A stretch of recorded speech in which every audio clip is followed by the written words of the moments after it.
അപ്പൊ നമുക്ക് ഒന്ന് ഫ്ലൈ ചെയ്ത് നോക്കിയാലോ.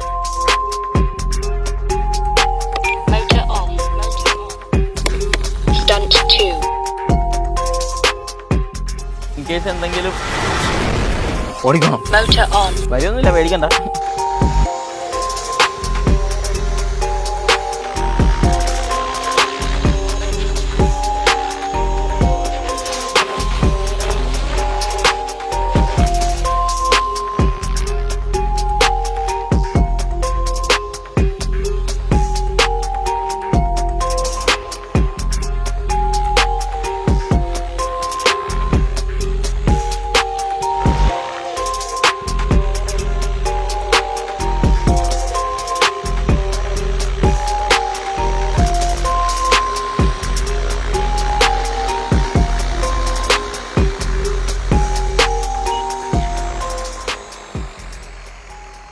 എത്ര കാലം എടുത്താ ഇത് ഫ്ലൈ ചെയ്യാൻ പഠിച്ചത്?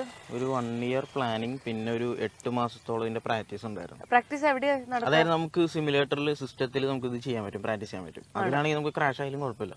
അങ്ങനെ അതിൽ പ്രാക്ടീസ് ചെയ്തിട്ട് പിന്നെ നമ്മളൊരു ചെറിയ സൈസ് ഹെലി വാങ്ങി അതിൽ പ്രാക്ടീസ് തുടങ്ങി.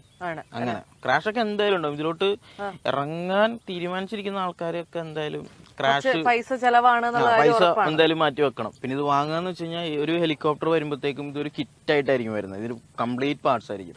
അപ്പൊ നമ്മൾ ഇത് വാങ്ങി ഇതുപോലെ ബിൽഡ് ചെയ്ത് ഇതിന്റെ അകത്ത് ഒരു 1.5 lakhന്റെ ഒരു ഇലക്ട്രോണിക്സ് ഫുള്ള് നമ്മൾ കയറ്റണം. എല്ലാം ചെയ്ത് കഴിഞ്ഞോ? അതോ ഇനി ഇതില് ഇലക്ട്രോണിക്സ് കയറ്റാനുണ്ട്, ഇലക്ട്രോണിക്സ് വന്നിരിക്കുന്നുണ്ട്. ഇനിയിപ്പോ അത് ബിൽഡ് ചെയ്യണം.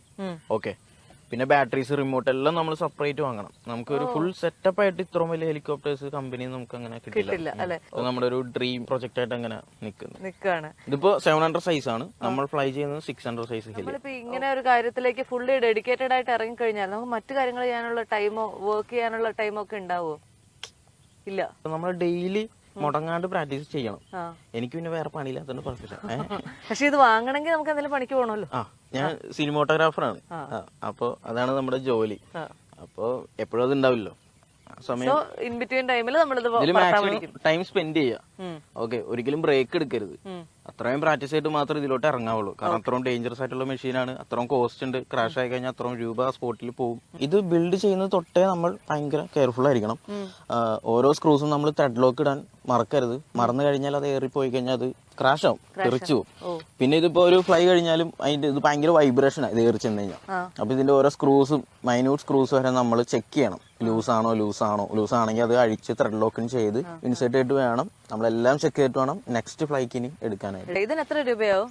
ഇതൊരു ഫുൾ സെറ്റപ്പ് ഒരു 2.5 lakh. 2.5 lakh അല്ലേ?